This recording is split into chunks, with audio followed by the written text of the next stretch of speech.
Welcome. I'm David Levi Strauss, Chair of the Graduate Program in Art Criticism and Writing here at the School of Visual Arts. I think we're all here tonight because we're readers of T.J. Clarke's books. And as readers, we know that Clarke's writing possesses two qualities that set his works apart from the works of too many of his colleagues, namely humility and generosity. His relation to the reader is thus transformed, and so too is our relation as readers to his subjects, which become our subjects. In his recent work, he's extended these relations into new kinds of writing. In Afflicted Powers, Capital and Spectacle in a New Age of War, he wrote collectively with other members of the group Retort, a gathering of antagonists to capital and empire, to extend the form of the political pamphlet or broadside into a more durable frame. Harold Pincher called that book a comprehensive analysis of America's relationship with the world. Last month, during the demonstrations in Cairo, I reread Afflicted Powers, and I have to say that its concluding invocation of a new multitude that is Al-Qaeda's antithesis seemed a fitting accompaniment to the events in Tahrir Square. At the same time he was working on Afflicted Powers, he wrote The Sight of Death, an experiment in art writing, consisting of diary entries recording and reflecting on his close viewing of two landscape paintings by Poussin over 3 months' time. This combination of books was seen by some of Clarke's detractors as an audacious provocation, especially when Clarke refused to apologize for the combination or the split between, as he described them, a real-world politics written about from a left perspective and a small sealed realm of visualizations dwelt in fiercely for their own sake, on their own terms. Furthermore, he called this split, quote, a tactic, a necessity born from the horror of the times, a splitting, an admission of the political and the aesthetic as at present the torn halves of a totality to which, however, they do not add up. That, in my mind, echoes Hannah Arendt's maxim, the conflict between politics and art cannot and must not be solved. This certainly bears on Tim Clarke's topic for tonight. T.J. Clarke has changed our current understanding of modernism more than any other writer. His rigorous and generous examinations of the art of the 19th and 20th centuries have made it possible for him to at least attempt to imagine what art might be capable of in the 21st century. He is one of those rare figures whose eminence has not blunted the radicalism of his ideas, but sharpened them. Please welcome T.J. Clarke. Thank you very much indeed, David, for a great, marvelous introduction. And I do want to say thank you to David for the invitation and for sort of bearing with kind of certain amount of delay because life was turbulent for a while.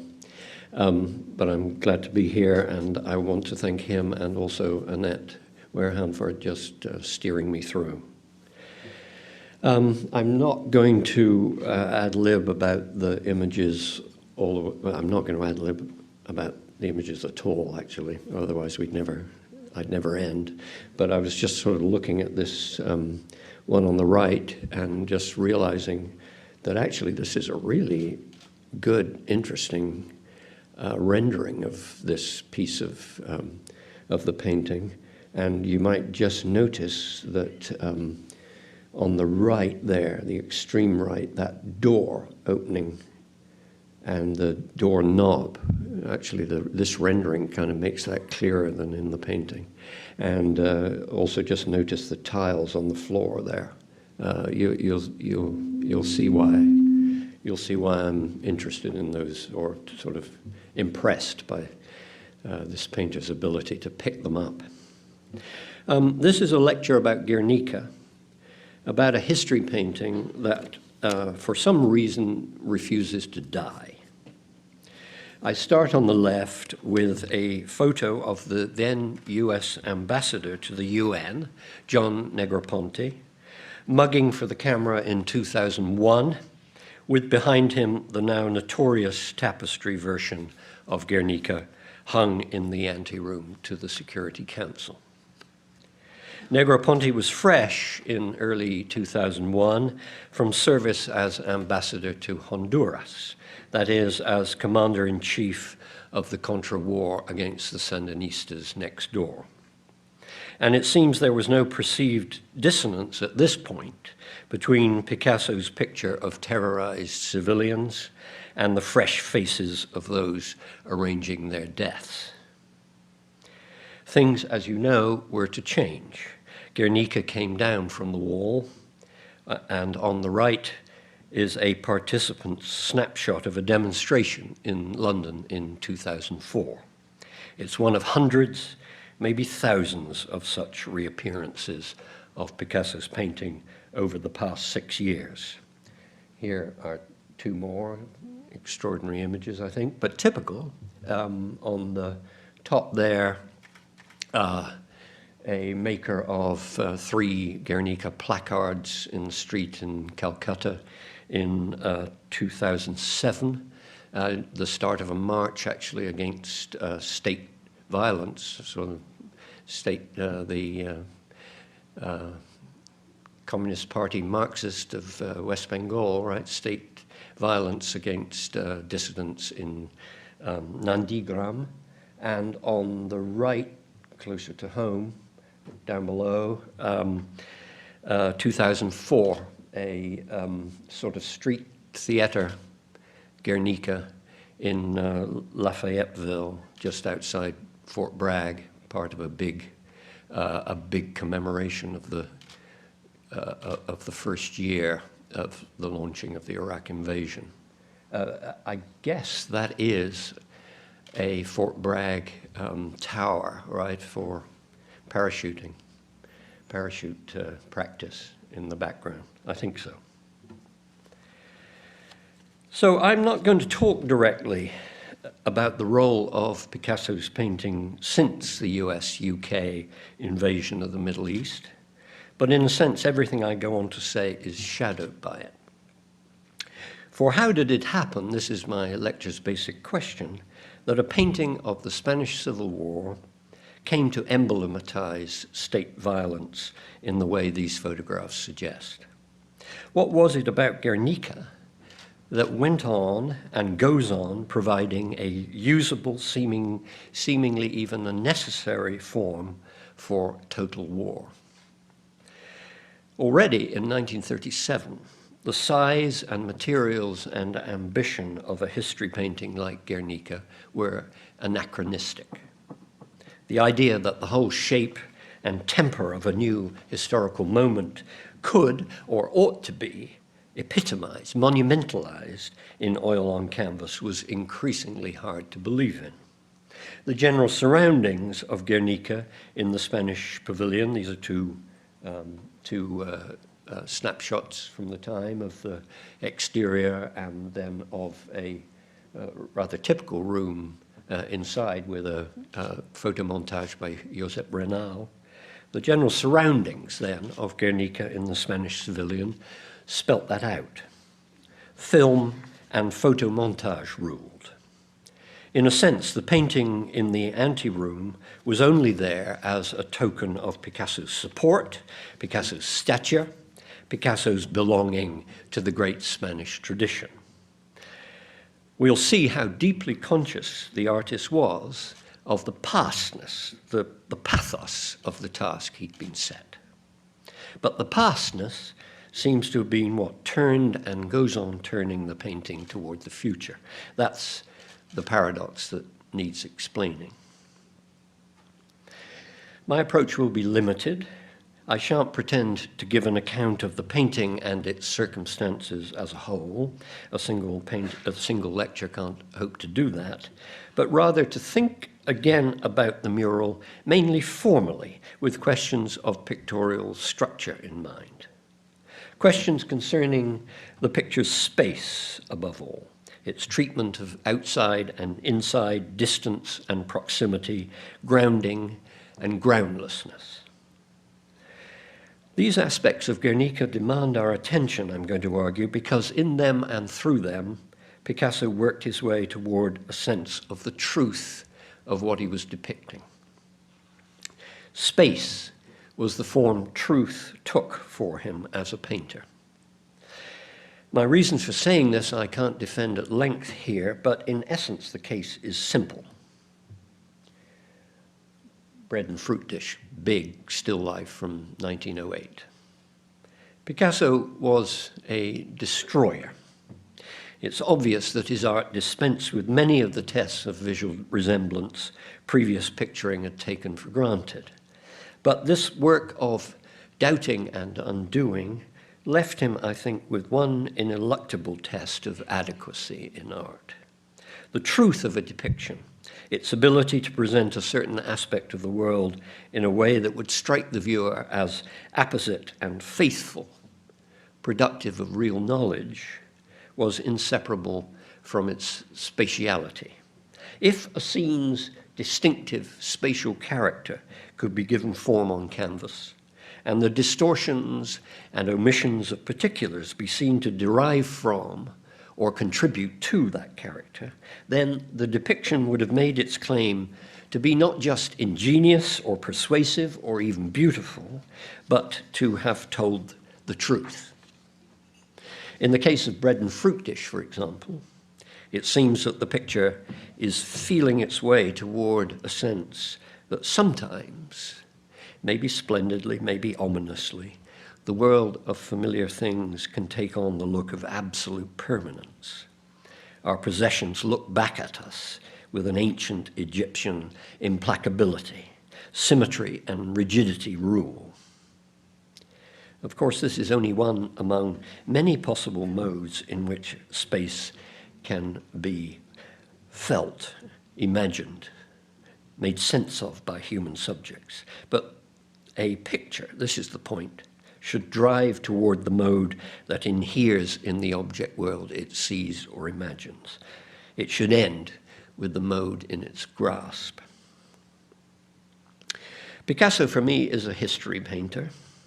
My assumption about him is the one most of us share, that the last 100 years in their horror and dislocation shaped and informed his worldview. But for the most part, they did so, I think, on a structural level. The epoch appeared in Picasso in the guise of a form of life, a shape of understanding, coming to an end.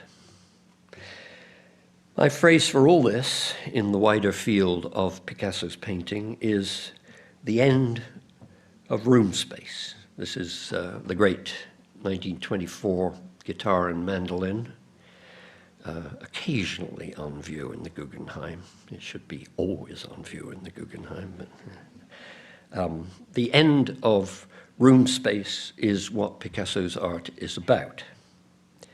By room space, I mean simply a feeling for and a confidence in a world defined by four walls, with laid out before us a nearby, commonplace, manipulable world of things.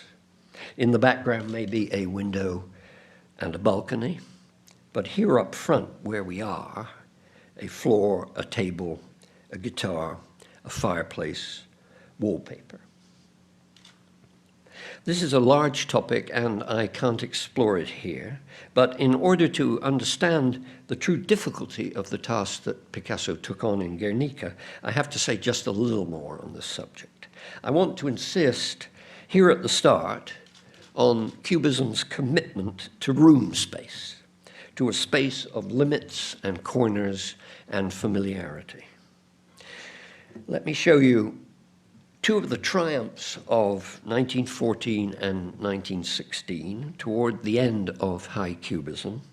Picasso's portrait of a young girl on the left and man in front of fireplace 2 years later on the right. And let me ask you to look past the spellbinding painterly detail to the picture's structure. their view of how the world presents itself to us and acquires humanity. I believe that these paintings wish, above all, to convince us, as Western painting has done so often and so persuasively, that the world is material through and through, and that that materiality is more than enough. It's what makes for the human comedy. For a painter like Picasso, that comedy's organizing principle is space, and space is only made real in a painting, only truly materialized, if it is contained and solidified. That means that the world in Cubism is usually not far away, and most often smaller than us, or maybe just the same size. The young girl in her green room is cozy. Her world is a set of instruments, toys, utensils, asking us to reach out and take them.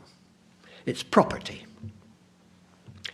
Bohemians, and Picasso for a while, certainly when he was making these things, was a bohemian.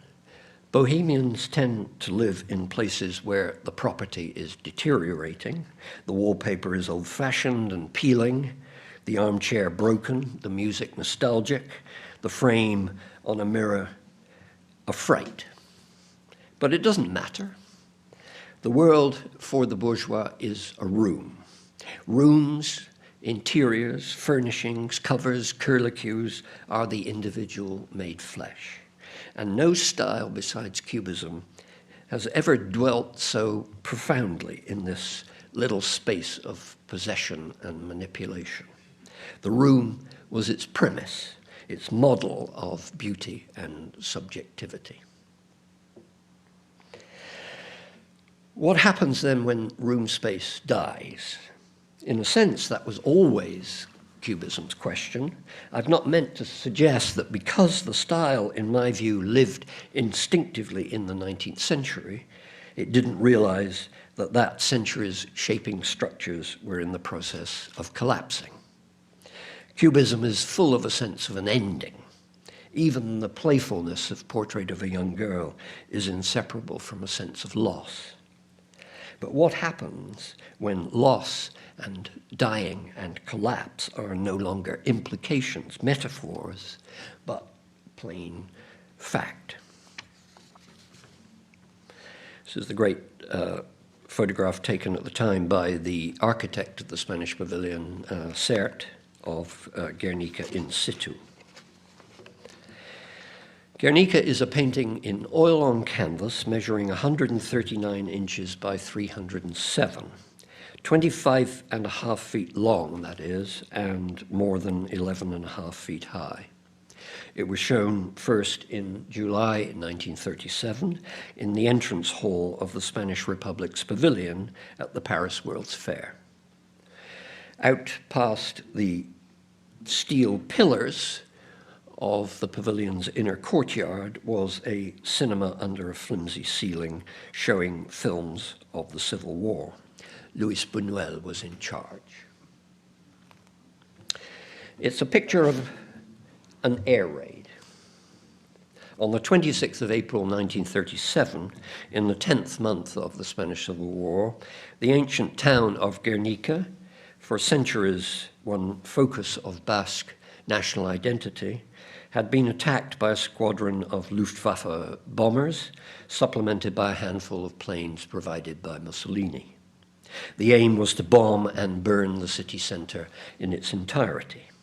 It was the Luftwaffe's chance to see what the new incendiary explosives were capable of and judge how long it would take to turn a town into an ash heap, and what the effect of so doing would be on civilian morale.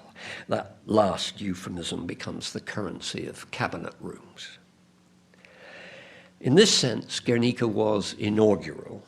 It ushered in the last century's and our century's war of terror, terror largely administered by the state, in which tens of millions would die. Picasso made his first sketches toward a picture of the bombing on May Day in Paris, just 5 days after the raid took place.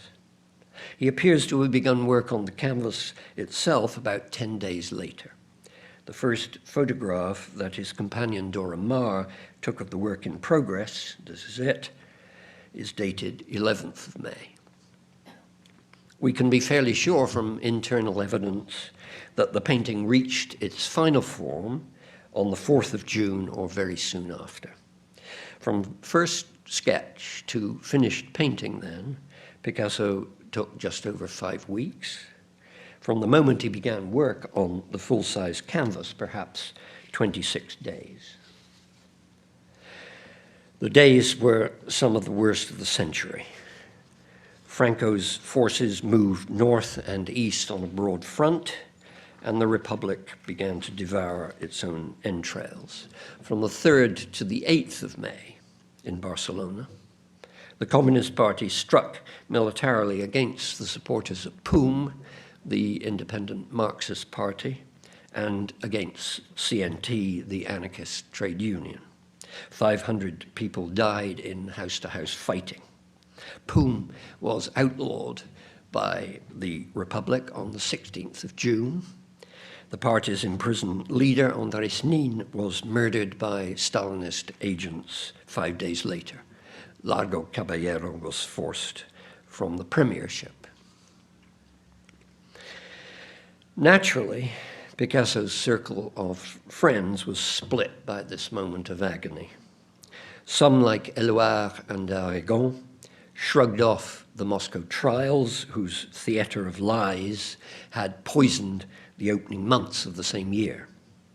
Others, like Breton, took the trials for a new inquisition and would never forgive Picasso for his later groveling to the great leader. This is him at a PCI event in Milan, I think, in 1951.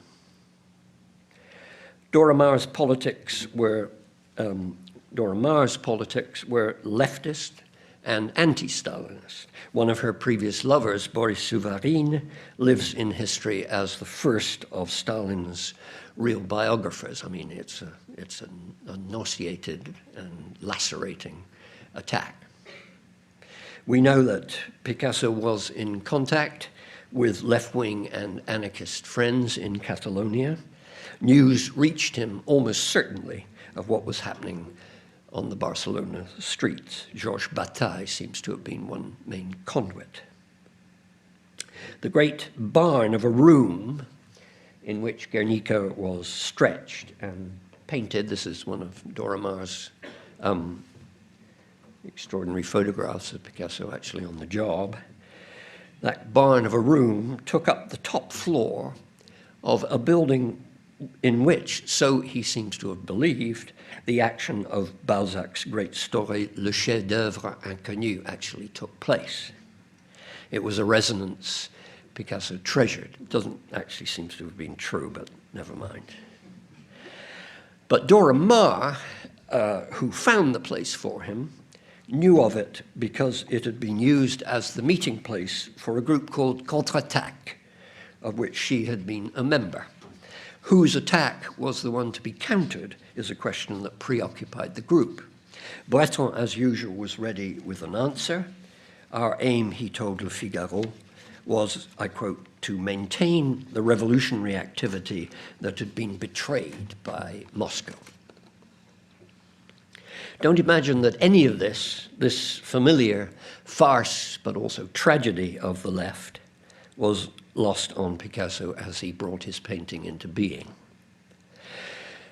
But the dates I've given you put context in perspective.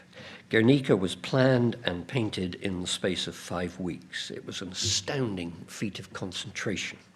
All its politics, all its response to fascism and communism and the new face of war was in the picture. Guernica, to state it again, is 25.5 feet long and a little over 11.5 feet high. I mean, it's always sort of uncanny when you actually round the corner in Reina Sofia and just sort of see again how big it is. It somehow or other can't be remembered how big it is. This is immensely bigger than any painting designed for a wall that Picasso had done previously. I think that from Picasso's point of view, the sheer height of the painting, it could just be wedged, perhaps slightly tilted forward, you'll see, under the beams of the Contre-Attaque assembly room. The sheer height may have been even more of a challenge to his established way of looking than the panoramic width.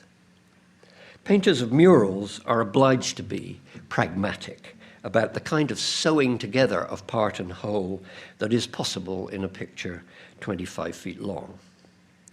Some viewers will find the pragmatism, the casual hierarchy of episodes, unsatisfying. I mean, it's sufficiently obvious that Guernica breaks up into episodes. It's sort of, if you like, a kind of central martyrdom with wings, right? Attendant scenes. Guernica has always had its critics as a composition. And if I don't go along with them, that's because I think that Picasso so completely solved the problem that for him was much more important, that of the painting's height and ground plane. 11.5 feet high is a true change of world for Picasso. It puts the top of the painting, the ceiling, the skyline, the felt ability of the depiction to contain space, even where it threatens to slide off into infinity, out of reach. And this is dangerous.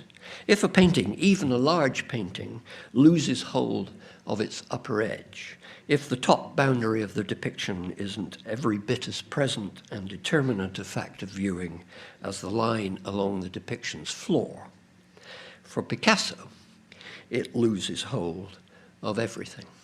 Space has slipped through its grasp, and therefore, here's my core proposition, so may a set of felt equivalents for the things, the bodies, the agonies that the space contains. I think, as I say, that eventually Picasso solved the problem. He found a way to make the painting's height work for him. Guernica, to put my overall argument boldly, is a picture that finally manages to make its giant size, a giant being always essentially tall, with all of its other dimensions following from that, work to confirm a wholly earthbound and essentially modest view of life. My finally manages here isn't just a flourish. True solutions, we'll see, came late. I'm going to proceed chronologically. We know that when Picasso was visited by the Republican delegates early in 1937, he told them that he didn't know whether he was capable of the sort of picture they wanted. For a while in the spring, he seems to have been in denial, half wishing the commission would go away. But when the subject of Guernica, the air raid, seized him, he knew, this is my intuition, but surely a common sense one, that it came with political imperatives attached. Firstly, and most deeply, the bombing would have to be pictured as something happening in public. It would have to be shown to distort and, in a sense, to isolate specific individuals, isolating them in the way that terror is supposed to, but nonetheless to do so in a space that was somehow shared among a citizenry, held in common. Privacy had been torn apart. The room must give way to the street. And second, whatever terrible damage was done to the women and animals in the picture, and the damage would have to be great, they were not to be robbed of their ordinary materiality. The damage should confirm their creatureliness. However much the new time of death might disperse and madden them, they had to be present on the ground or in the window, actually falling and staring and screaming. These are noble imperatives, and Guernica's eventual ability to respond to them is, I believe, what gives it its continuing life. But, and here again is the nub of my argument, they are profoundly difficult self-instructions for the painter of bread and fruit dish. They lead him away from the space he naturally lives in. Public and political. So Picasso's first attempts at imagining the scene suggest.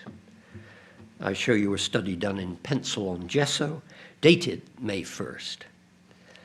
Public and political must mean happening outside.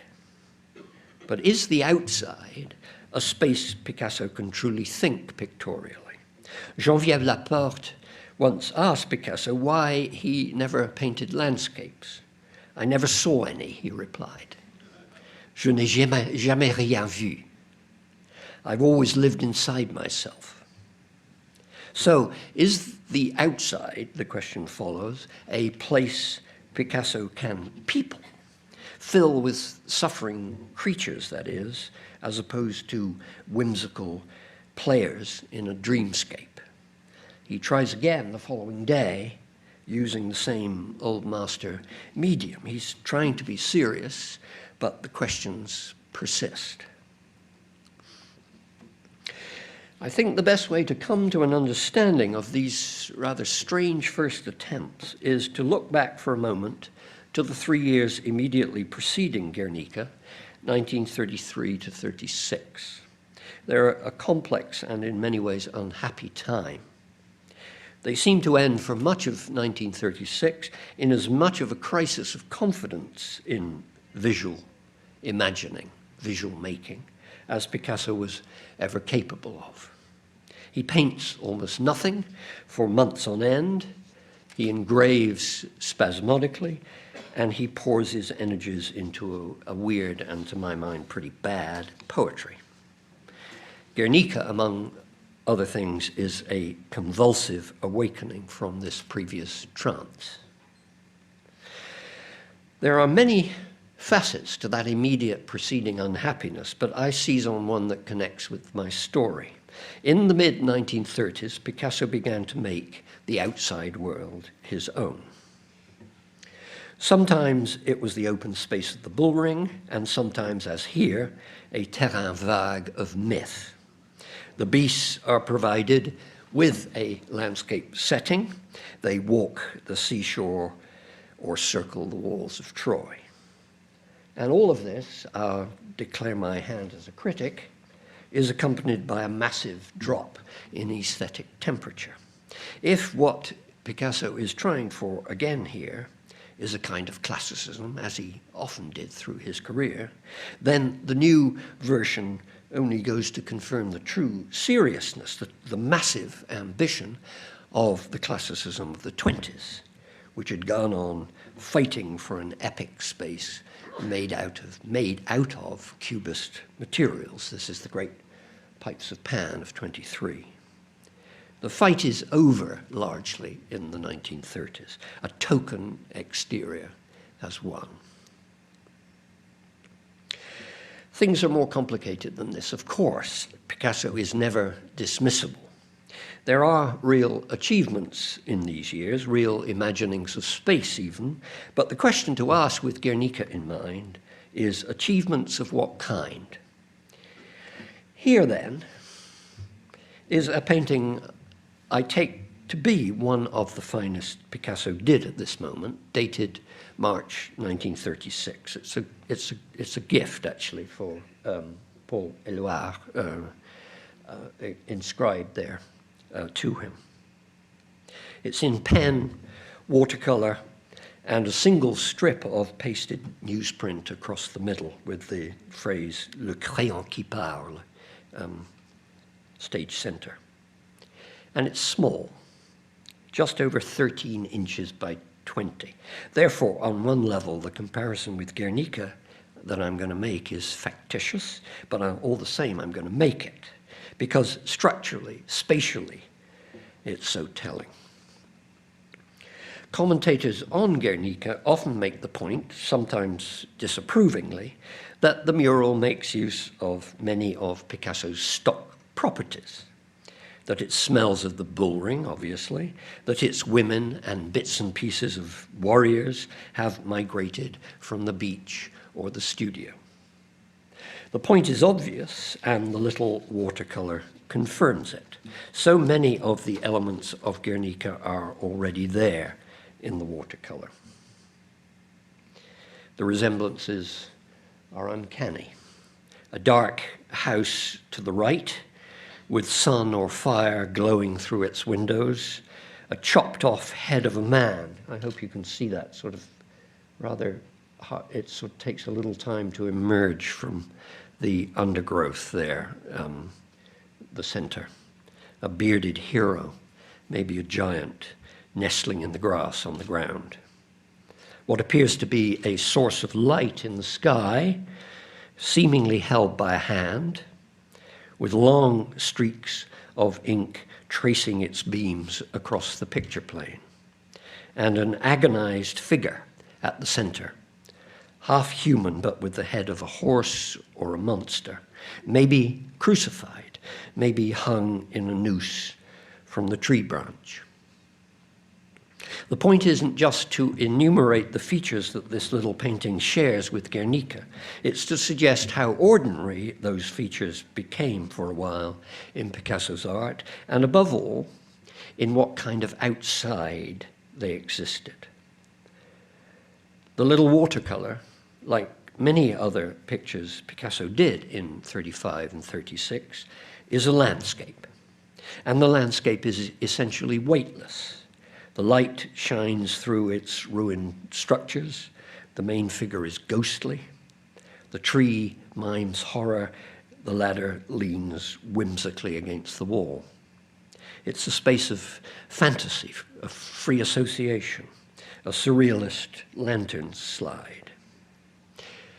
So the question follows, if this is the kind of exterior that seems to go naturally in Picasso's case with fire and agony and dismemberment, then how on earth could those modes of experience be put back into the world, given weight, made ordinary and substantial? Isn't the outside for Picasso always going to be a dreamscape? The imperative to make pain public, it follows, if that's taken to mean situating it in an outside of sorts, is for Picasso deeply at war with the imperative to make pain incarnate. This is the problem that preoccupies him for the next 5 weeks. The manufacture of Guernica turns, I think, on the devising of a space to contain the action that would not be this fairy tale edge of the city. What in the end replaces it in the mural is hard to characterize. That's the point, for it can't be room space exactly. I'm not going to tell you the story of an artist returning to the little world he knows and making his final masterpiece out of it. Certainly the space of Guernica has some of the character of a room. It's paved, maybe with tiles. It appears to open out left and right into an openness beyond it. But at the top 2 corners, there seem to be lines in perspective, fixing a room's top edge and sides. There's something like a light bulb in the ceiling, or where a ceiling could be, even a few tentative beam lines. And Baldassare has suggested that as the painting proceeded under the rafters, this is another of Dora Maar's photographs, and as Picasso digested the evidence of Maar's tremendous photographs of it, the oil painting introjected, as it were, certain features of its actual surroundings. It became more like the space it was made in. Well, yes and no. It may have taken on certain features of room space, but I don't think this means, particularly at actual size, when the top of the picture is almost out of reach visually, that the space ended up looking contained and intimate. It's not a space into which the outside comes as light does through a window, in the way of Picasso's great still lifes from the 1920s, like the one I showed you towards the beginning. The outside is there, all right, but as interruption, instantaneity, horror. Somehow or other, the outside has to be made present in Guernica as a proximity that is absolutely foreign to us, absolutely non-human. This is a huge reversal of the Cubist intuition. No wonder it was such a struggle.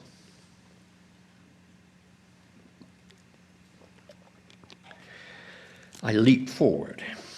On the 9th of May, Picasso made his first attempt to sketch out the main lines of the mural to come, using roughly the format dictated by the wall in the pavilion. I mean, it's still not quite wide enough for its height, and of course it's a small sheet, but the format's, edging towards the actual thing. The sheet teems with ideas, but spatially it hasn't come far from the pencil and gesso studies done a week before. The bull stands a little docilely in front of a shattered townscape, twin tiled roofs framing him right and left. The lamp bearer's house to the right is a doll's house miniature, and the town in general burns in a kind of middle distance, as far as one can understand it, behind a deep foreground of corpses. It wasn't until 2 days later, 11th of May, that the first real breach with this edge of the city exterior occurred. And it happened, typically for Picasso, when the question of scale was faced head on. The canvas was stretched, the attic cleared, work began. No more than a day or so later, Dora Maar took the first photo. It's stupendous, this first state of things. Clement Greenberg later went on record as thinking it much more successful, so far as one can tell from photographs, than any of the later stages it went through. He meant, as usual, to provoke, but one sees what he means. I look at State 1 of Guernica and immediately think of the wonderful pen and watercolor drawing by Ingres, self-portrait of the artist at work on his Romulus in Trinità dei Monti. Here are the two images on the same screen. And the comparison operates at several levels. Both documents we're looking at exult in the actual physical enormity of the task called history painting. I think it's very important that Picasso wanted Stage 1 memorialized in Dora Maar's photographs. And both record the moment, the essential shamanistic moment in the history painting tradition as Frenchmen conceived it, at which, after the plotting and painstaking of preliminary studies, the first linear form of the whole appeared, out of thin air, it seems, in the vast empty rectangle. It's hugely important, I think, this decision of Picasso's to recapitulate the procedures of Ingres and David and Géricault. Above all, to go back to the moment of pure line, depthless line, at the beginning of things. Line, you'll immediately see, by contrast with the sketch of 2 days before, puts the image up front on the picture plane and all but collapses the crowded middle ground. The lamp bearer leans out of the window now and comes straight past the women underneath. The bull spreads out laterally and loses his shading. One figure from among the tangle of fallen warriors reaches up, maybe rigid in a last spasm, and lays out his chest, his torso, his penis, both his legs, in strict parallel to the picture plane. It's as if the wild hindquarters of the horse in the study have migrated to the hero. Line drawing of this kind brings everything to the surface. That would be one way of putting it. Ingres' ability to go on discovering and relishing just this is what made him one of Picasso's main gods. But of course, the photograph shows it. Line is also transparency. Space flows through it, unobstructed. It can't make space materialize as the heavy, close thing Picasso most deeply felt it to be. The further making of Guernica, I think, was a sequence of attempts to solve this riddle. Could one have a space in painting that was full as opposed to empty, felt as a heavy, breathable, confining reality, without a picture of Guernica's size becoming all obstruction, all detail, all brilliant bits and pieces? That was the question, and not a rhetorical one. This lecture cannot do its subject justice. There are, for a start, now known to be 9 photos taken by Dora Maar of Guernica in progress, plus a close-up of the horse's head early on, and 3 or 4 shots of Picasso at work, with the painting shown obliquely or in part. You've just briefly seen 2 of them. Any one of these photographs deserves more attention than it's so far been given in the literature. A full account of State 1, to return to it momentarily, would certainly have to go further with the Ingres comparison. That's the Romulus victorious over Acron, right, that Ingres was painting in Trinità dei Monti, which of course was in the Louvre by 1937 and long before, so Picasso would have seen it. And this Ingres comparison, in turn, since Ingres usually appears in Picasso when sexuality is in question, would lead to the uniqueness in Picasso's work of this moment of homoerotic male beauty. It seems to me strange that the uniqueness of this homoerotic moment hasn't been recognized. The turn of the hero's nakedness into the picture plane in State 1 is charged, I would say, naive in its equation of resistance with phallic perfection of form. Again, the comparison with the drawing from 2 days earlier is telling. It's one of Guernica's signal achievements, I want to suggest, to have death acted out by women and animals without the actions partaking of the erotics of the bull ring. Women just are the actors in Picasso's world, always. It may go on being a problem for us that what they perform a great deal of the time is sex and death, or sex and violence intermingled. Women, for Picasso, are machines à souffrir. We can take that aphorism as compassionate or gloating according to our preference. It's part of a longer and deeper debate he had with Françoise Gillot about the actual state of the war of the sexes. But for our purposes, what matters is how it plays out in Guernica. I think compassion rules here. And Picasso knows full well that in order for it to do so, he must diffuse, throw into reverse gear his habitual association of violence with the sexual act. The way the mother with the dead baby is treated in the 9th of May study. She's the central figure in the drawing's right half, is typical. Logically, the mother must be back in an undefined middle ground on the far side of the horse's splayed hindquarters. But visually, one part of us surely registers the horse's haunches as belonging to her.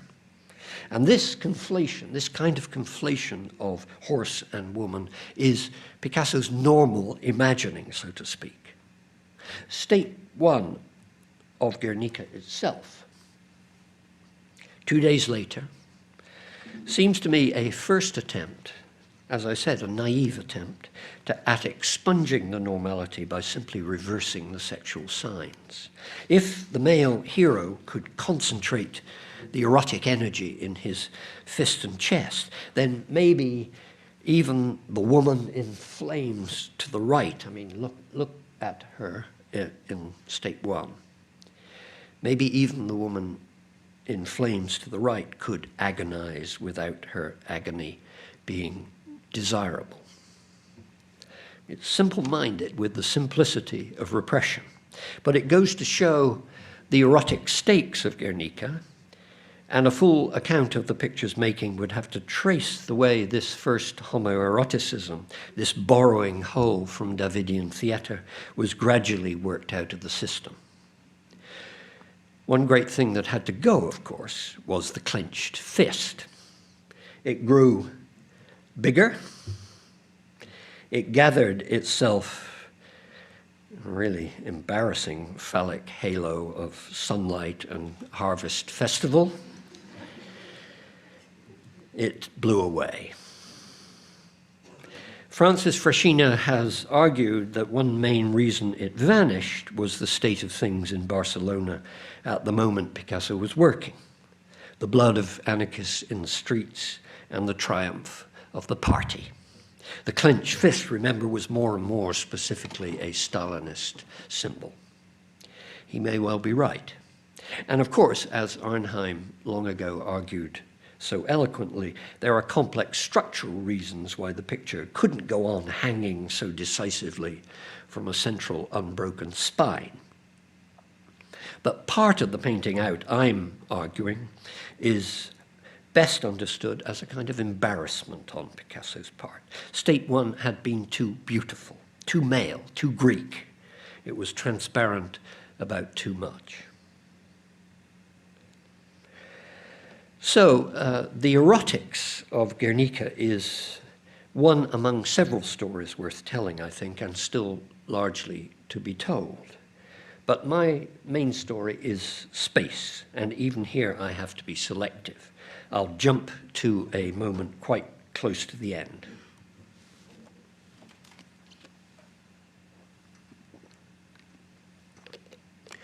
By the time Picasso was working on the picture as we see it here, probably 2 weeks or more into the process, maybe into the first days of June, the basic tonal and spatial structure of the picture had long been decided. The painting was going to be organized around a repeated diagonal pattern of polarized lights and darks, a triangulation, one might say. Look, for instance, this is clearer in the finished painting, at the grey and white geometry emanating from the lamp, or even better, that tremendous deep black slashing across the doorframe immediately underneath the lamp bearer's neck. Or the flames, the window, the strange ceiling line top right. Guernica's critics have always loathed this geometry above all. Its triangles are academic, they say. And I'm sure they're right, but the answer to them, I think it's the answer Picasso was struggling for all through the last weeks, was to engineer a kind of heavy, palpable activity in and around the geometry, on the surface, in the nearness of the foreground, that would counterweigh the crispness of the lights and darks. I think he did, but I think it was hard. A lot depends on real size.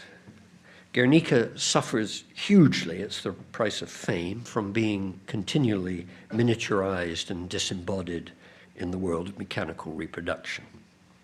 You should try to build into your judgment of what I now say about its spatiality an awareness, a memory or imagining of what it's like to be in front of the picture itself. Remember that one's sense of physical location in regard to the scene and I mean by this not one's measured height against it, but one's imaginative projection into its space, is that it is hugely bigger than oneself, that at most a viewer comes up to the horse's chest. And this gigantism is again of a new kind for Picasso. We are, to borrow a phrase from the critic Michel Leiris, talking about Picasso just a few years before, we are terre à terre with the giants, on a level with them, looking up into a world that is flimsy and vulnerable. The pinned paper feel of the horse's body is notorious, but at the same time, heavy, ordinary, standing on the same ground as ourselves. And of course, the artifact of the slide or the JPEG utterly travesties this physical relation. The best I can do, a little reluctantly, is offer a photograph like this, with, the elderly professor hard at work, which is already taken from quite far away, you'll notice. In no sense is it creating a false proximity to wage war with the textbook's false distance. I think it registers at least the conditions of seeing that Guernica intends.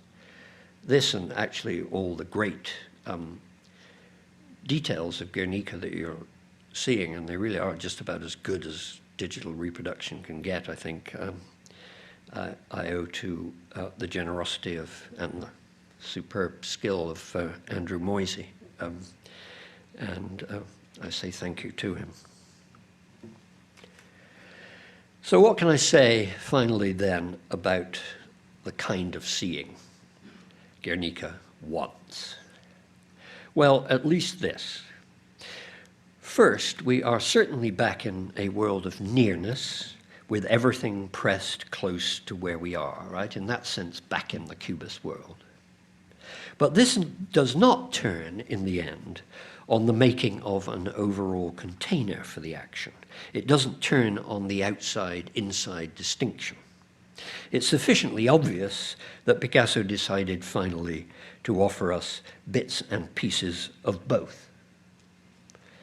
The skyline up top in Guernica changes constantly from ceiling to roofscape. This might be irritating, a sign of the painter's inappropriate Cubist cleverness, if it mattered. But in situated vision, I don't think it does. The upper part of the picture is accompaniment. It is not where space is in Guernica. Space is here, lower down, closer to us, in the weighted, grounded, bottom-heavy world of the giants. Space is a matter of silhouettes and painted cutouts, jockeying for attention with quite other kinds of extension in space. The horse's massive neck and jaws, for example, or the billow of the curtain as the lamp bearer pushes it aside. You'll notice it just breaks the geometry and floats a little. Or the push, the flow, almost as if she's squeezed from a tube, of the lamp bearer's face towards somewhere right over our heads. It all took some doing. Let me go back to the moment I promised to end with. Our best guess is that we are a week away from the end. One thing that's always fascinated commentators about these two states of the painting is that in them Picasso appears to have stuck pieces of patterned, presumably colored paper onto Guernica's blacks, whites, and grays. It was more than a momentary whim. Both pieces of paper in state 6 are applied to the woman stumbling across the foreground from the doorway at right.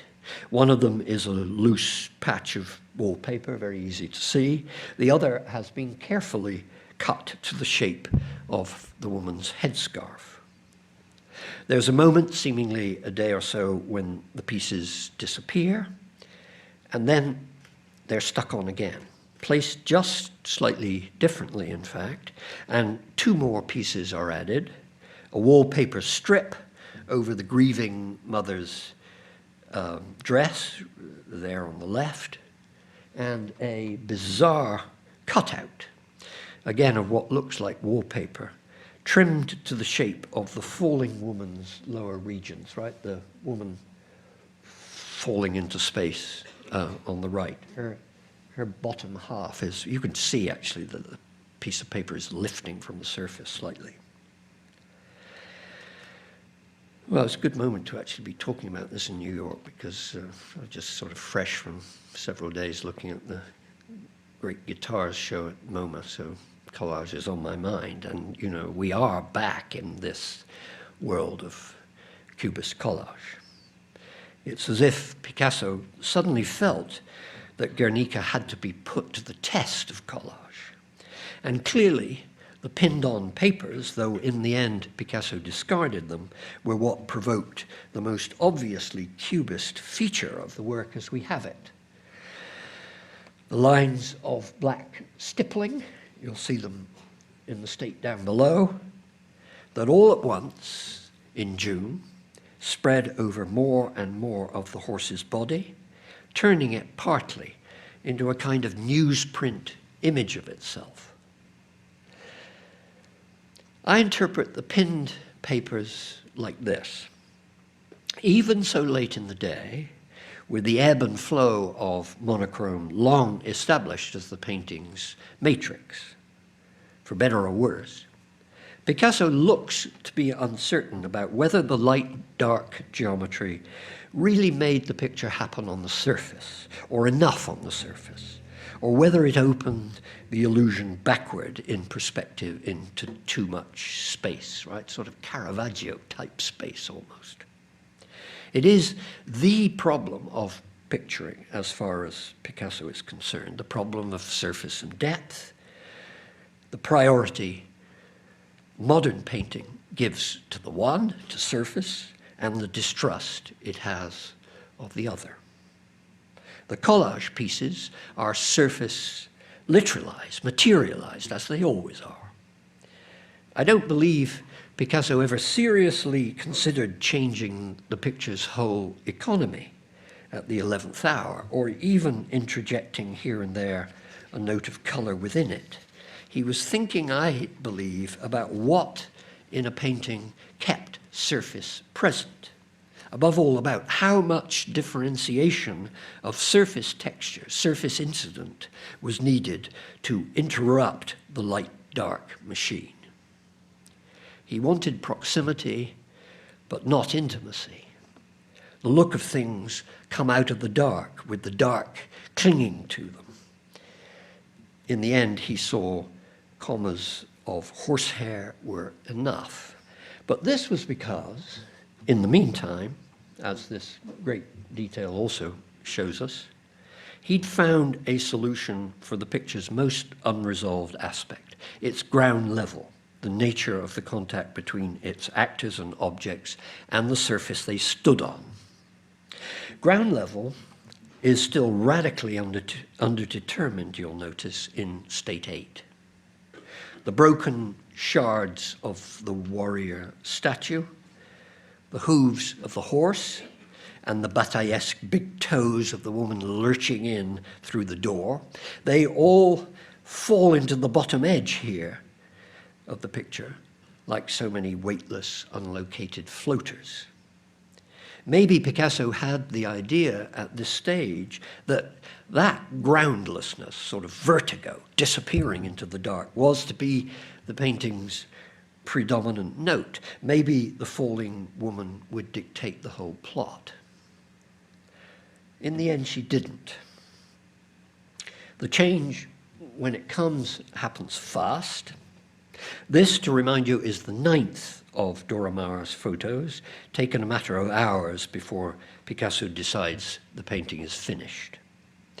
And as soon as the surfaceness, rediscovered in the collage pieces, begins to be put into the painting, comma by comma, spreading across the horse's back and belly, the whole balance of space and ground in the foreground begins to shift.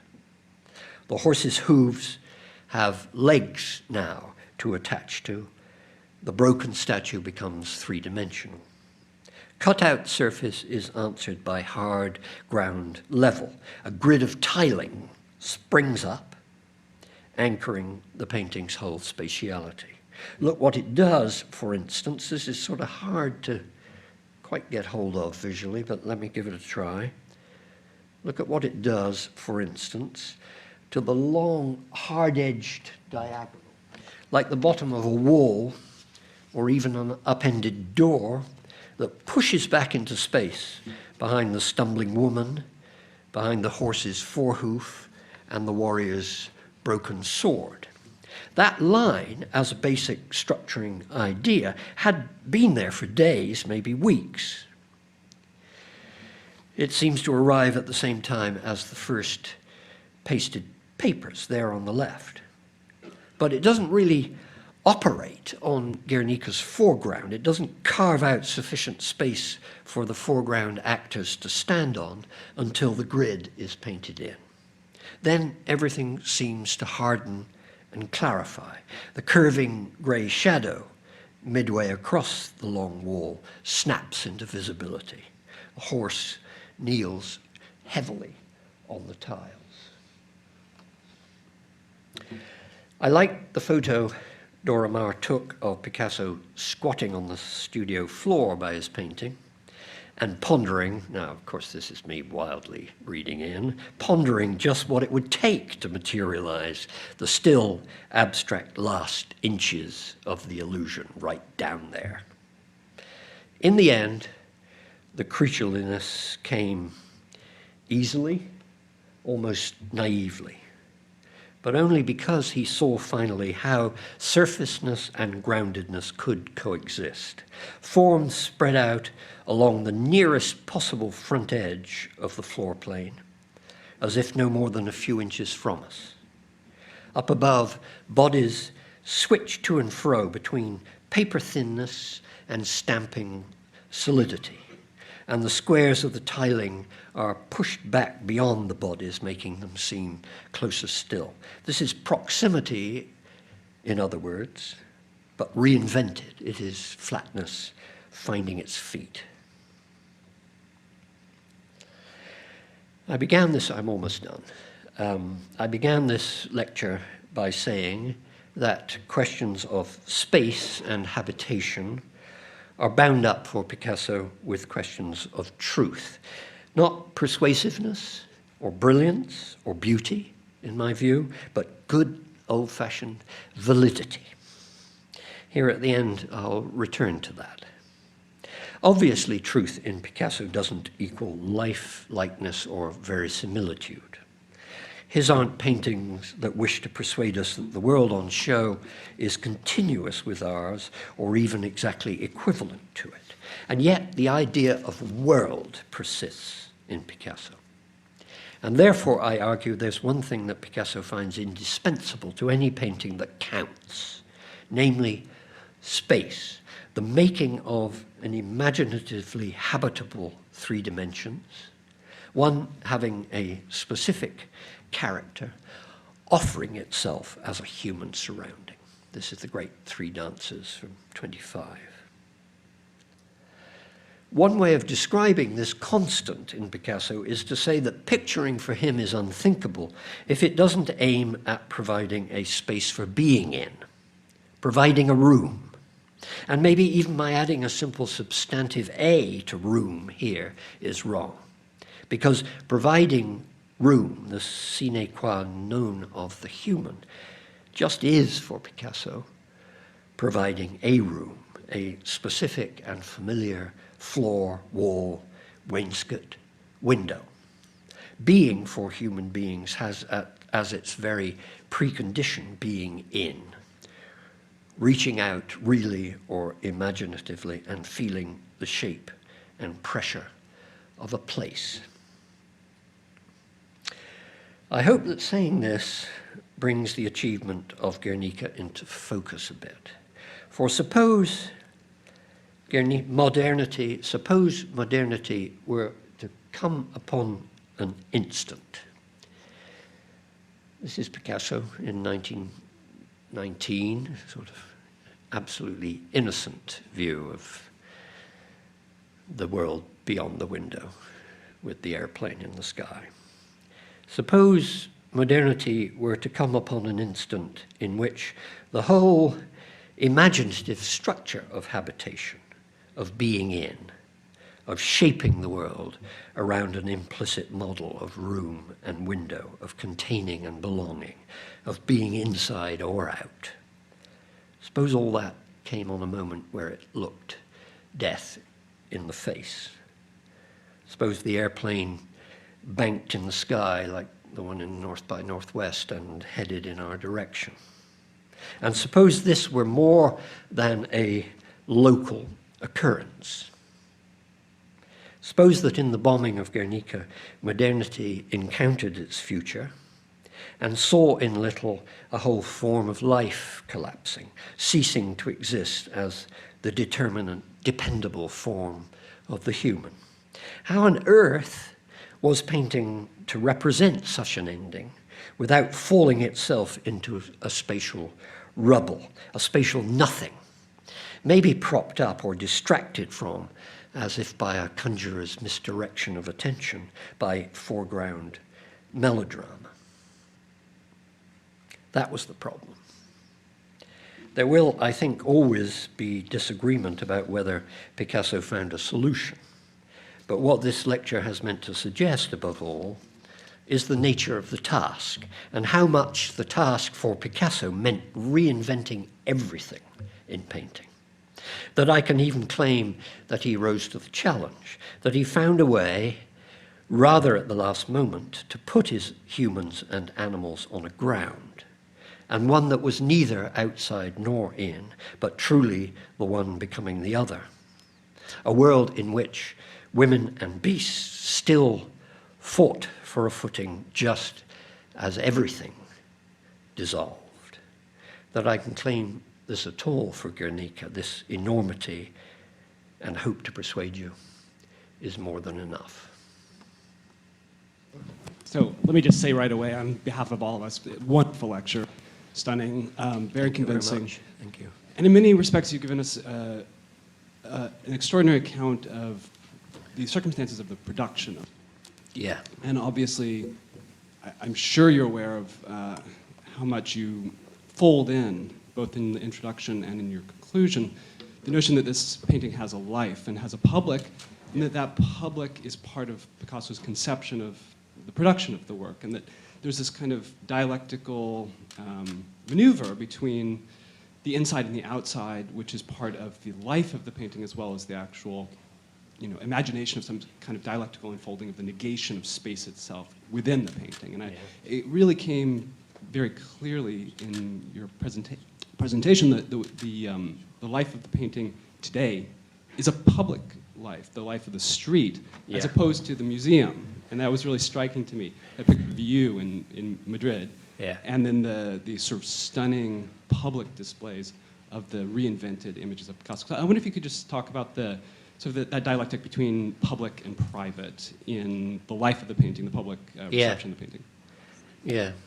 I mean, I have to say that I think the life inside the museum is also a public life, but it's a special kind of public life, and we all have our grumbles about the limitations of that public life and the fact that museums are increasingly part of a privatized public sphere. That's right.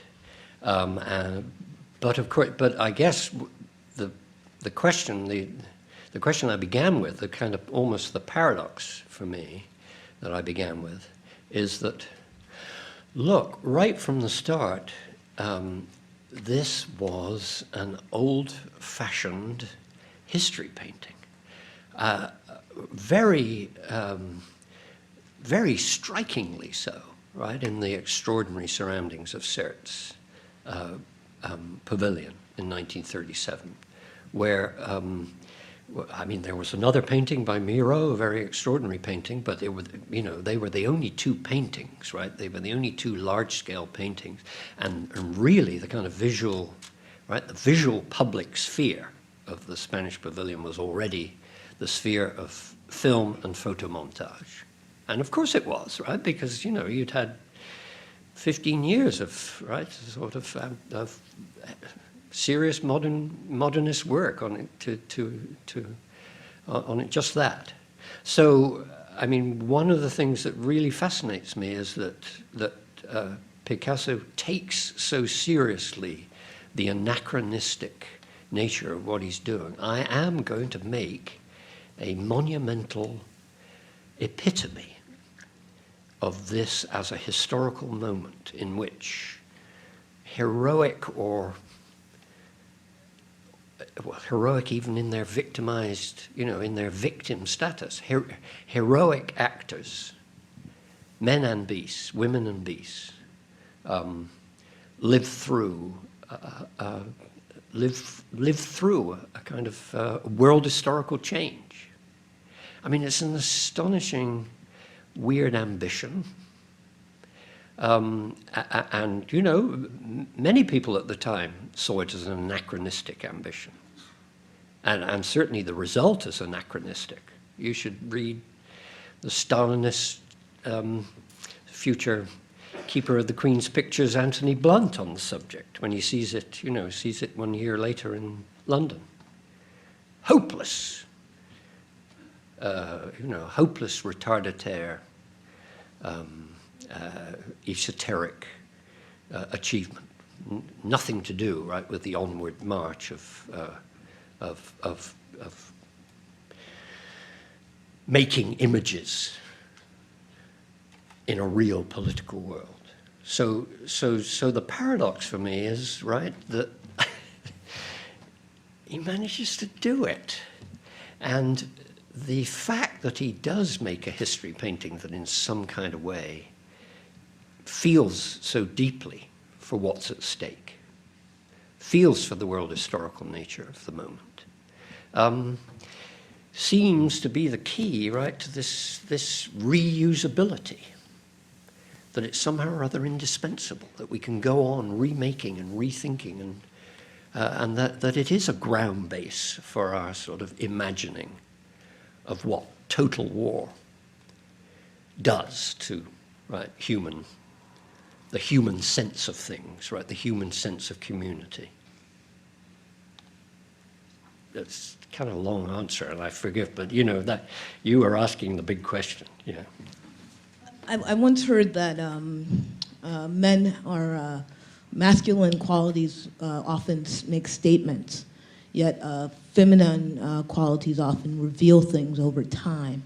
And I was wondering if you could elaborate on the different ways, perhaps historical, perhaps visually, that the painting demonstrates that conflict within the way stories are told, and the story that the painting is telling. Yeah. Well, it's an interesting, it's a nice dyad. It's a nice binary. Don't think it works very well for Picasso. You know, and I mean, but maybe it links with what I'm saying, is that actually he is sort of very uncertain in this case heroic action, right? Public action. This is not his subject. I mean, he really meant it when he said to the delegation, I'm not sure I can make the kind of painting you're asking. You know, this is not what I do. So he is sort of feeling his way for a language. Who are going to be the makers or sufferers of history on this scale? And he, you know, he's moving to and fro between the notion, which you're implying is a kind of, you know, a masculine or masculinized one, right? It will be made positively, forcefully by those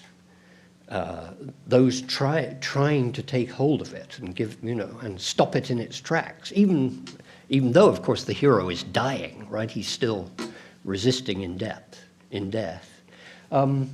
That's not when the women take over The women and beasts take over as the actors of the moment, as the carriers of the moment, the materialization of the moment, the arrival of death from nowhere. I don't think that means that they're any less active and conscious, right? You know, right? I mean, the lamp bearer is all consciousness, right? It's such an extraordinary image, right, of desperate wish to know what is happening, right? Even at that moment when the bomb explodes and you're actually in a void. You're at the moment of shattering. She's all absolute determination to kind of reveal and focus and understand, right? So it's the to and fro between male and female predominance, right? You know, doesn't seem to kind of pack out with passivity, activity. I don't think. I also have a dyad of The rule. of past and present. Well, Picasso's present then, because you brought up the example of Ingres, which I think was very crucial to your whole lecture. Your focus on line and surface, and how Picasso's focus on the line brought everything back to the surface. And another dyad then is the one of color and line, which, because if you say Ingres, you think of Delacroix, and both are famous for epitomizing this dyad.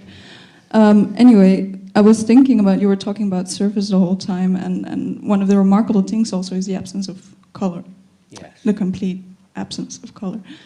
And I always thought of Guernica in the sense of, wow, that it really, as a history painting, approximates documentary photography in its grayness.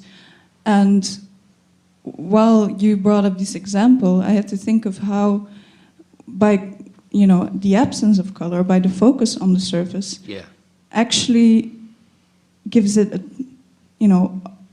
opens it more up to the present, opens the past up to the present, because it refers so much to photography also, and to how history is today perceived through documentary images. And I think for me, that's the strongest reason why we do it in black and white. But I wanted to ask you how you interpret what would have changed dramatically if he would have added color. Yeah, everything would have changed. I think everything would have collapsed, actually. And I so much agree with you that, I think the choice of monochrome, or the choice of black, white, and grey, as actually began to understand as we worked as a group with students on this painting, that grey was the enormous important colour in Guernica. You sort of actually misunderstand it as polarized light and dark. In fact, most of it's grey, and an enormously subtle, modulated, nuanced grey, all kinds of greys. But the choice of, black, white, grey is a choice, I think, of a choice anyway to kind of acknowledge the authority of the reality effect of the photograph. Yes, I think this must be a tremendous part of it. It would actually be very interesting sort of distinction between, sadly, we've lost Miro's painting, Miro's painting looks great, but it's vanished.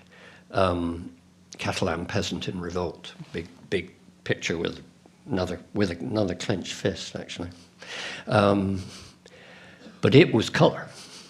And it would have Miro's painting would have stood out as, sort of painting.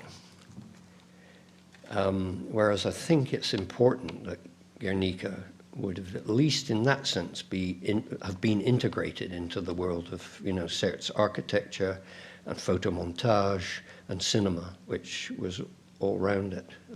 I think there are other kind of, it's an overdetermined choice. the monochrome. I mean, look, Picasso returns to monochrome or near monochrome crucially, repeatedly, or often at key moments when he's trying to sort of work something out. This picture owes an enormous amount to a great picture from 1927 called Painter and Model, which is which we don't see enough of because it's in Tehran. So the Iranians don't see much of it, I can tell you. But you know, occasionally it's let out to the West, but it's a very great, very important, big painting. And you put it next to Guernica, and you can see, my God, he's sort of, you know, he's mobilizing the memories of that painting. And then, of course, obviously, monochrome for him is always cubism. You know, it's homage to the photographic, but it's also a return to the kind of tough seriousness of high cubism. All right, I mean, so, you know, an overdetermined choice. Question over here. Yeah. This lecture reminds me a great deal, strangely, of one that you gave some time ago about Pollock and Pollock's smallness, where there was also a distinction that was being made about the structure between, or a distinction between size and scale. Yeah. And that this was a kind of driving principle that Yeah, you're audible. functioned in Pollock's work. Yeah. And given the sort of great, you know, in Pollock's mind, rivalry with Picasso too, if you see a echo here, if there's something that Pollock was learning from this tarrying with scale and size that that Picasso confronts here like he hasn't had to confront before. Yes. Well, I haven't thought about that. It's an interesting question, an interesting sort of challenge to sort it out. I think, I mean, look, for me, the peculiarity of the Pollock gambit is that he wishes paintings of great size, right, to be literally the size they are in the end, right? Whereas scale is always this complex, elusive, imaginative virtuality, right? I mean, this is a painting of enormous size. It's a painting of even more enormous scale, right? Its scale is different from its size, right? Imaginatively, it plunges you into this world historical scale. Whereas, so in that sense, it's still, again, I would say that made it still part of the history painting tradition, in which size and scale, right? In which scale is the key, right? It's very important that, of course, Ang wants us to say, oh my God, look at the size of it. But then when we see the full-size painting and we see the way in which the painting is so massively filled in that enormous size, the scale of the painting is different from its size. You know, great painting, says the history painting tradition, can sort of do anything with size.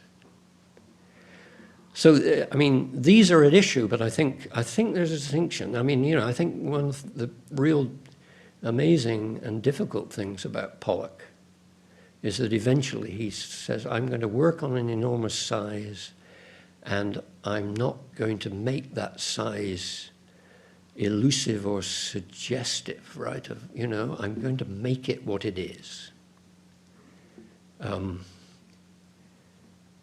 Yes, but you know, okay, I'm going to stop. That doesn't apply to his mural, which is a kind of a history painting. And, you know, the big mural in Iowa is still a big painting which wishes to have a kind of implied, even more enormous human scale. I have seen the painting in Tehran, by the way, in 2007. Oh, good. But the question that I have is, grounded space and surface space. I found that enormously interesting as an avenue of form toward something other than formalism.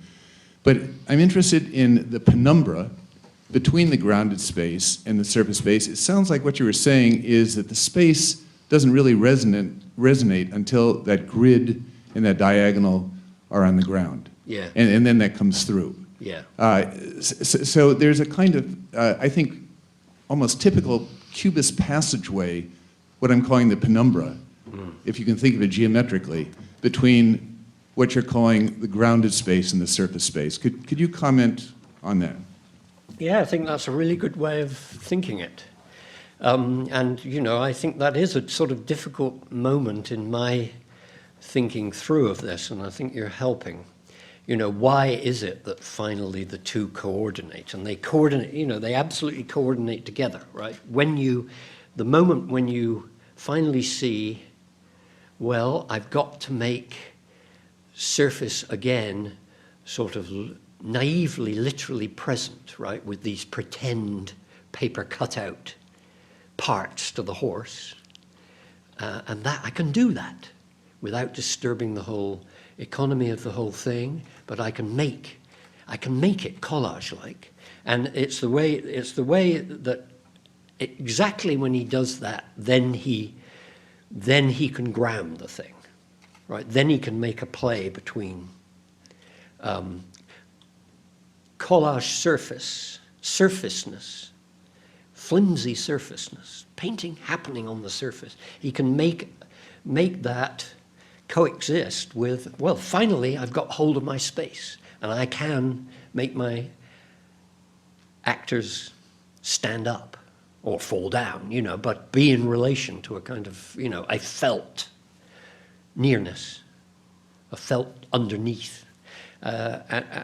And I like, yeah, kind of, I mean, we're sort of searching for a word, and I'm going to go away and think about your word penumbra, but we're sort of searching for a word. So what is it then that this is the transition or the kind of relationship between the two, right? Strong surface means groundedness or makes groundedness possible.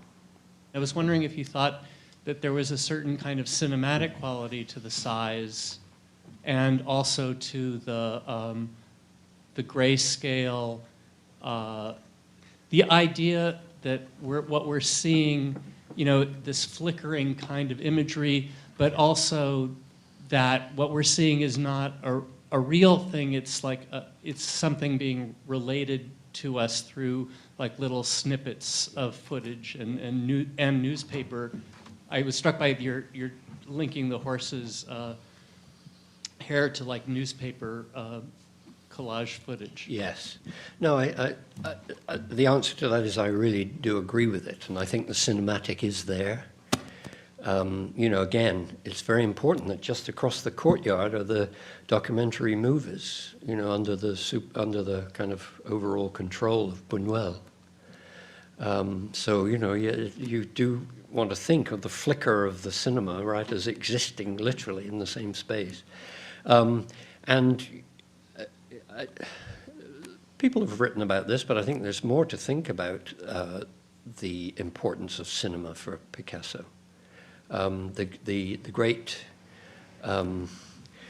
Turan picture of painter and model has two very strange kind of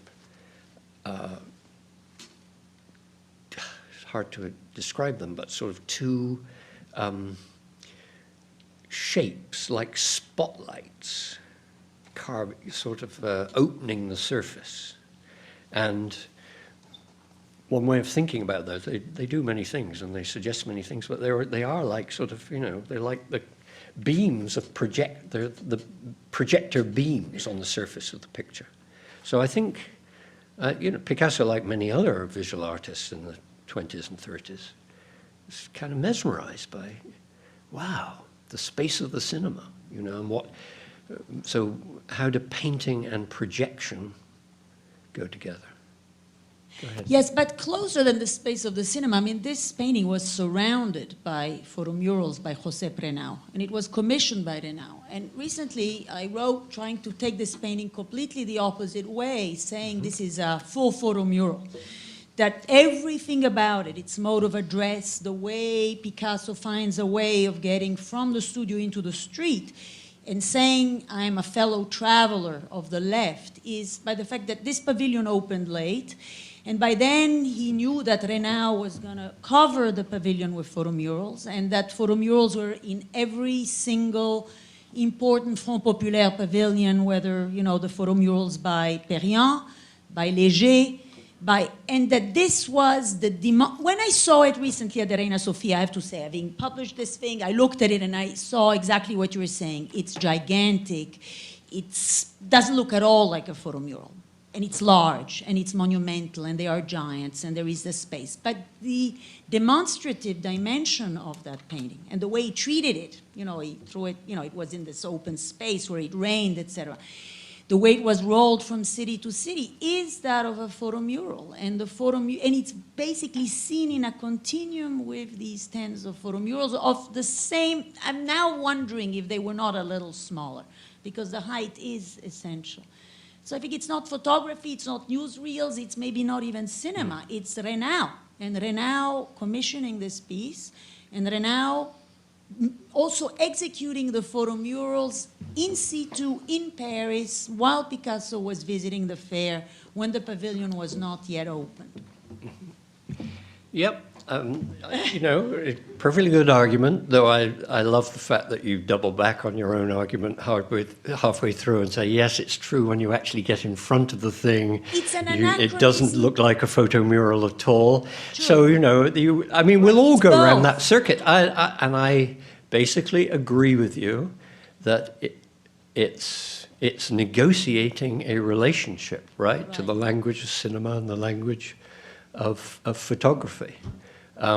We'll probably sort of end up disagreeing about what that relationship is, right? And, you know, I was putting my stress on its own sense of its anachronism. Yes. And its own sense of its elephantine size, right? And its, what's the word I want? It's kind of intractable massiveness. Yeah. You know, you look at the Renau, and the Renau photomontages are sort of disposable, right? They're, you know, well, they're all destroyed. Yeah, but they look, right? I mean, they're on such a different side. They look great, but they just look, to my mind, from the photographic evidence, they look so different. But the relationship and the fact that, you know, there is a kind of, you know, a to and fro between these modes, I agree with you about completely. Thank you. Yes, I just want to follow up all this discussion about cinema and photography and bring up theater. I don't know where you are. I'm here. Oh, I'm here. sorry. Yes, good. Yeah. I want to bring up theater. Yeah.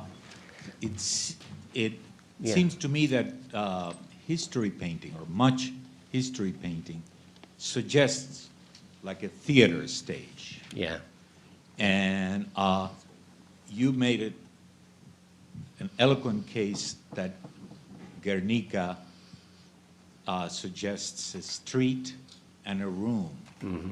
But to me, it doesn't suggest a stage. Yeah. Do you agree with that? And if so, what would you make of it? Actually, we're totally on the same side here. I mean, it's often a kind of term of dismissal of Guernica, that it is theater, all right? And that its lighting is, you know, footlights and sort of the artificial flare of you know, of the proscenium arch and so on. I'm not saying that's, you know, I'm not saying that's an untenable view. I just think, again, it doesn't really correspond to the experience of the painting real size. You know, I mean, it's bigger than a theater. Its illusion is closer than that of a theater. There's no proscenium gap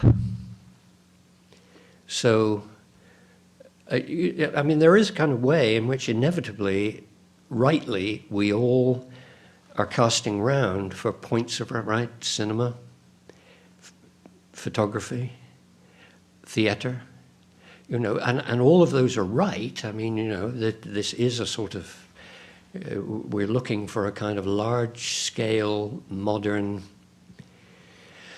visual imagining, right? And you know, what world does it exist in relation to? And I think it exists in relation to all these worlds, but just sort of manages to keep its distance. Be something, you know, be something specific that painting can be. The images you show of the interior looking out with the airplane flew over 1919 reminded me of course, Pegasus, which the biggest, you know, commission he undertook at the time for the parade, at, you know, the parade para, which appeared the Pegasus prominently in the middle, more or less towards the foreground, brought up a very interesting question. Once Brazil, in an interview with Picasso, asked him why he named himself Picasso, which is not an ordinary Spanish name. It's rather Italian from the mother's side. And he said that like Matisse, like Poussin, and you, Prasad, have adopted the name with 2 S's. My question is this.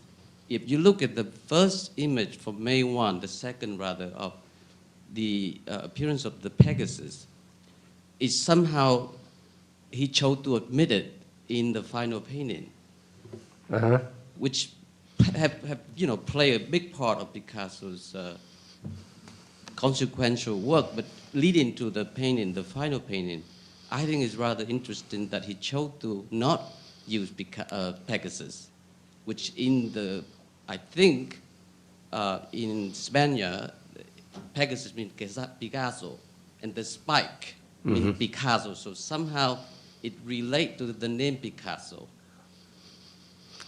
Would you comment on that a little bit? Well, it's much too learned for me, actually. That you know, I don't know this etymology. You know, maybe right.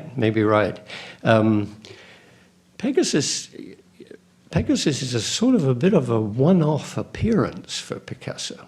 You know, it's not part of his continuing imaginative repertoire, right? You know, and remember that the curtain for Parade, you know, it's a very special episode, in my opinion. You know, lovely, but unserious in some deep way. So, you know, I have never thought of the horse in Guernica in relation to the Pegasus in Parade. But, you know, anything is possible. I'll go and think about it. Thank you. Okay. Thank you very much for excellent questions.